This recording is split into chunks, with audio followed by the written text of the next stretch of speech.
Una entrevista con el alcalde Jorge Muñoz, pero primero revisemos este tuit que él publicó en horas de la tarde, el día de ayer.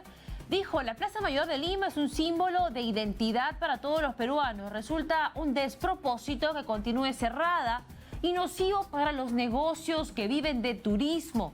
Por ello invoco al presidente Pedro Castillo a que disponga su apertura. La Plaza Mayor es de todos. Una invocación que hace, también en un contexto en el que se ha reducido la alerta sanitaria para la capital debido a la reducción de contagios por COVID-19. Nos enlazamos con Jorge Muñoz, alcalde de Lima, para ampliar sobre este pedido. ¿Cómo está, alcalde? Buenos días. Alejandra, muy buenos días. Un gusto de poder estar contigo y con tus televidentes. Y efectivamente, sí, ayer hemos hecho nosotros una invocación al señor presidente de la República, porque a través de Seguridad del Estado, que es quien le brinda la seguridad al mencionado mandatario, se ha cerrado la plaza. Es cierto que en los últimos tiempos, con las situaciones de inestabilidad política, la plaza ha tenido algunos cerramientos, pero desde que el señor Castillo asumió su responsabilidad, la plaza se mantiene cerrada. Y eso no es dable porque, como hemos dicho, este es un lugar icónico, es el corazón de la capital, no solamente es de los limeños, es de todos los peruanos, y este cerramiento que se está dando lo que hace es afectar lo que es el comercio, lo que es el turismo, lo que es el esparcimiento. Entonces, hay un momento en que uno tiene que decir basta ya con estas cosas y tener otra respuesta, que es la apertura de la plaza. A ver, pero hay que aclarar la situación, porque uno como periodista sabe que la Plaza de Armas se puede cerrar para ocasiones especiales, extraordinarias, como por ejemplo, el día que da un mensaje a la nación desde el Parlamento y se tiene que cerrar para garantizar que pueda ir caminando en un gesto simbólico, o en otras situaciones como cuando se presentan protestas y no se puede protestar en la Plaza Mayor, eso por decreto supremo, pero en este caso, ¿desde cuándo rige el límite de acceso a la Plaza de Armas y por qué tan prolongado? ¿Qué respuesta ha recibido? Mira, ese es el problema, que no tenemos respuesta y este es un asunto que nos preocupa muchísimo. Hay rejas remotas, vamos a decirlo así, en algunas calles que permitirían el acceso a lo que es el entorno de la plaza, y hay rejas en lo más íntimo, más interno de la plaza, que no permiten hacer uso de la parte central. Entonces, esto ha sucedido así, de esta manera, desde la asunción del presidente Castillo. Y ya tenemos 2 meses en esta situación, entonces esto no es dable, no tiene sentido. Coincido y concuerdo contigo que en algunos momentos específicos podría haber una necesidad, y eso se comprende también desde el punto de vista de la ciudadanía, pero no tener un cerramiento como el que tenemos, porque eso está matando los comercios, está afectando al turismo, está afectando también la posibilidad de la persona que quiere hacer turismo urbano, turismo de a pie, que le decimos, el que quiere llegar, sentarse en la Plaza Mayor, contemplar la belleza de esta plaza que tenemos acá, o quiere simplemente descansar. Eso no se puede dar, no se está dando. Ajá. ¿Y de qué manera está afectando esto a los comercios, o qué información ha recabado de los comercios que se encuentran en los alrededores de la Plaza de Armas? Mira, se ven ya comercios que han cerrado. En la parte posterior a la municipalidad tenemos nosotros el pasaje Santa Rosa. Ahí en una esquina había un restaurante bastante prestigioso, está cerrado. Habían algunas tiendas que vendían productos de buen nivel, han cerrado. Tenemos una librería a donde, según la información que yo he recabado de la propia librería, no llegan compradores. Entonces, eso es condenar a una lenta muerte a los comercios, y también hacia el otro lado, hacia la zona del portal de Huallaga, tenemos también afectaciones en cuanto a los negocios, en la zona del pasaje Olaya también, que son los sitios que se cierran y no se permite el ingreso. Hay aperturas, por ejemplo, en el pasaje Olaya, parciales, pero la gente pues tiene hasta temor, porque dice, en cualquier momento me cierran y no puedo terminar saliendo o salgo con dificultad. Entonces, es un mal mensaje. Claro, y en un contexto en el que se están reduciendo los contagios y ha bajado el nivel de alerta para Lima y se ha ampliado el toque de queda, digamos, es un poquito contradictorio, ¿no?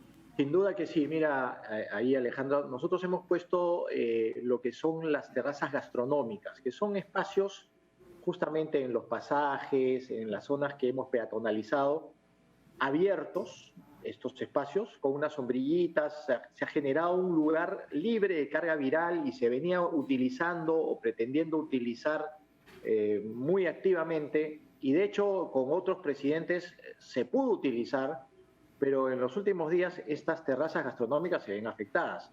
Si nos vamos hacia Carabaya, por ejemplo, a la cuadra 1, al lado está la PCM, el Cordano, que es un sitio tradicional, claro, un sitio que realmente vale la pena visitar y que todos queremos llegar en algún momento, eso se ve afectado por los continuos cierres que hay, tanto de lo que es Carabaya como lo que es Ancash, y eso está generando afectaciones.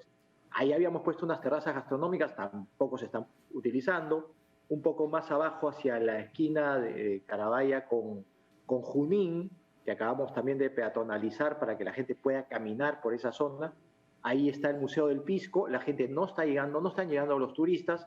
Entonces, cuando nosotros escuchamos a las personas que hacen un negocio formal y que tienen el esfuerzo de invertir y de pagar sus impuestos, que nos dicen, alcalde, no tenemos ninguna posibilidad de vender porque nos cierran las rejas, es que tomamos esta determinación y pedimos, claro, lideramos que tiene que darse, ¿no? También en Carabaya, en la primera cuadra, una zona tradicional de zapaterías que venden, podríamos decir, los mejores zapatos de Lima, con un cuero auténtico, no están vendiendo nada. Claro. ¿Por qué? Por la afectación que se le da a los cierres que hay de la PCM. El llamado entonces está hecho para que, en tal caso, Seguridad del Estado explique cuál es la justificación técnica para este cierre y si no es necesario, entonces que permitan a la gente acceder a espacios públicos, que además son los espacios donde menos contagios se registran porque están al aire libre. Pasando a otro tema, alcalde, hemos tenido esta mañana varias noticias relacionadas a derrumbes y el ministro de Defensa, Walter Ayala, ha dicho que quieren presentar una modificatoria al marco legal para que se pueda poner primero el derecho de la vida o la protección a la vida sobre la protección de inmuebles que tengan algún tipo de antecedente histórico, algún tipo de protección por su condición histórica. ¿Qué opina ante esta declaración? Mira, yo creo que toda protección al ser humano y protección a la vida es fundamental. El artículo 1 de la Constitución habla de la persona humana, del ser humano, de la vida en sí mismo.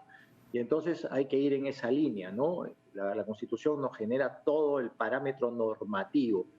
Y en ese sentido es bueno que desde el Ejecutivo se estén preocupando por preservar la vida de los ciudadanos, y además porque tenemos nosotros en estos momentos una acumulación de energía sísmica que podría generarnos un gran movimiento telúrico en Lima. Muchas veces hemos mirado hacia atrás y nos hemos acordado del gran terremoto del año 1746 que generó una serie de devastaciones, no solamente en Lima y en el Callao, y eso es algo que según los científicos podría todavía repetirse ampliado aquí en estos momentos por la acumulación de energía. Entonces tiene que haber un trabajo conjunto y sobre todo una conciencia para poder invertir, claro, en prevención y en seguridad. Bueno, es un problema del que adolece también el centro de Lima, ¿no? Muchas viviendas que son catalogadas como patrimonio intangible y finalmente el dinero no alcanza para restaurarlas y se vuelven un riesgo inminente y tienen estas calificaciones de INDECI de riesgo de colapso. ¿Qué se podría hacer en ese caso o de qué manera se podría contribuir con el Ejecutivo para formar una ley robusta que no deje de proteger el patrimonio, en tal caso, para poder preservar la vida de las personas que viven en estas viviendas?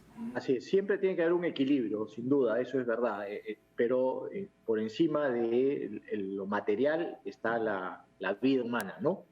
Nosotros siempre estamos abiertos a colaborar, participando también en la confección, elaboración o preparación de las políticas, lineamientos, las normas que se pueden dar, pero estamos haciendo también un trabajo hoy en día de recuperación de parte del patrimonio a través de ProLima, como parte de la recuperación del centro histórico, y ya se han recuperado algunas viviendas, pero el número de viviendas que se tienen en la zona central, en el cercado, es muy alta. Muy elevado. Así es, hay más de 1000 viviendas que están en situación de riesgo muy alto o extremo. Claro, y no solo eso, pongámonos en el caso de lo que ha ocurrido en Chorrillos el día de hoy, estamos viendo las imágenes, ¿no? Estas viviendas que se encuentran en la parte baja, que son las que tienen la calificación de patrimonio intangible, se ven afectadas por construcciones precarias en la parte alta del cerro que debilita el terreno y genera estos colapsos. ¿Qué hacer en esos casos? Debería poder habilitarse la posibilidad de también derribar esas viviendas, ¿verdad? O declarar que no pueden ser habilitadas. Y sin duda, ahí hay un tema de riesgo alto que genera además riesgos que se van a ir multiplicando, inclusive a las viviendas aledañas, ¿no? Por eso hay que mirar todo el bosque y no solamente uno de los árboles, y en ese sentido hay que sumarse en esta campaña de protección y de prevención. Bueno, ¿y qué opina brevemente sobre la disposición sanitaria que ya no se va a permitir vacunarse fuera del distrito de residencia presentando un recibo de luz a propósito de la situación que se generó por el viaje de limeños a otras partes del país para recibir un tipo de vacuna? Mira, yo creo que lo que hay que hacer y lo que tenemos que tener es que hayan reglas claras. El gran problema es que han habido vacíos, no han habido reglas muy claras, y esto ha generado pues estas migraciones de personas a otros lados. El caso concreto de lo que sucedió en Chincha el otro día, que más de 1000 limeños fueron a Chincha a vacunarse. Pero también hay que generar una campaña, y eso a través del MINSA, de explicación de las bondades de las vacunas. ¿Por qué las personas se fueron a Chincha a buscar la vacuna Pfizer? Porque tienen temor o creen que no es lo suficientemente buena la vacuna de Sinopharm. Entonces, eso generó una migración que a la vez también le generaba un impacto o un desfase de protección a las personas que rezagadas todavía no se habían vacunado en Chincha, y que esas vacunas que estaban allá era para ellos. Entonces, estas reglas que no son claras o que no son precisas han permitido este tipo de cosas.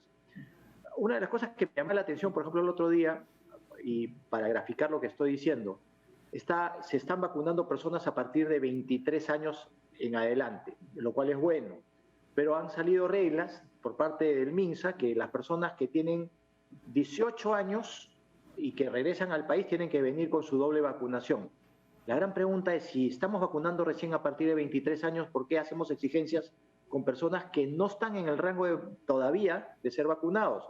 Porque tienen 18, 19, 20 o hasta 22. Entonces, esos vacíos en las disposiciones lo que crean es una suerte de tierra de nadie, y estas cosas que se van dando donde se utilizan esas... Claro, bueno, en tal caso, nosotros en este país parece que a veces somos un poquito paternalistas, ¿no? Con las medidas sanitarias. En otros países la vacunación es amplia, no tiene restricción de edad, y quien quiere vacunarse va, y no es un monopolio del Estado, de alguna manera, se hace a través de farmacias, de centros de salud. Se ha incorporado centros de salud en nuestro país, pero digamos que no es tan restrictivo el proceso de vacunación. Deberíamos tal vez estar imitando un poco esos procesos para alcanzar el objetivo general, que es lograr que la mayor cantidad de personas estén vacunadas. Claro, la vacunación universal, ese es el objetivo, ¿no? Yo coincido contigo y creo que deberíamos migrar a otro sistema, y lo venía yo diciendo desde la época en que el presidente Sagasti hablaba sobre las restricciones de la vacunación y que se hagan solamente por el Estado. Yo siempre he considerado que esto debería estar abierto, pero tenemos el sistema cerrado, y mi análisis anterior estaba referido a ese sistema cerrado. Si me preguntas una opinión, yo no soy autoridad sanitaria, pero si me preguntas una opinión como ciudadano y como alcalde, yo creo que mientras más se abra el proceso de vacunación, mejor va a ser. ¿Por qué? Porque así logramos el objetivo de la vacunación universal que tú has mencionado. y además, mientras más agentes vacunadores hayan, más personas podrán estar vacunadas. Mira, en el extranjero, por ejemplo, en los Estados Unidos, en las farmacias, como tú dices, uno va y sin necesidad de poder mostrar de dónde viene o qué hace, simplemente dice no estoy vacunado, se toman los datos Así y es. se le vacuna a las personas. Y eso ha generado una serie de beneficios en muchos lugares. Bueno, y el mensaje de Joe Biden en la ONU recientemente ha sido claro en ese sentido, ¿no? Si el mundo no está vacunado, no vamos a salir de esto. Así que, digamos, finalmente el presidente Castillo ante la ONU dio un mensaje en el que promovía que se generen políticas de Estado más inclusivas. Se refirió también a temas de género y discriminación hacia las mujeres. ¿Qué comentario le refiere esa participación? Que espero que esto genere coherencia también al interior del gabinete, ¿no? Si esa es la política de Estado, que es la que debe ser además, deberíamos tener también a ministros que transiten por esa misma política y que más allá de lo que se ponga sobre el papel o lo de que se exprese, que prediquen con sus propios actos. Eso es muy importante. Yo siempre he dicho que una cosa es con guitarra y otra cosa es con cajón, y a eso me refiero, de que una cosa es el discurso y otra cosa es el accionar. Creo que las personas, si queremos ser coherentes, tenemos que accionar también coherentemente con el discurso. Muchísimas gracias, alcalde, por esta entrevista. Gracias. Hasta una siguiente oportunidad.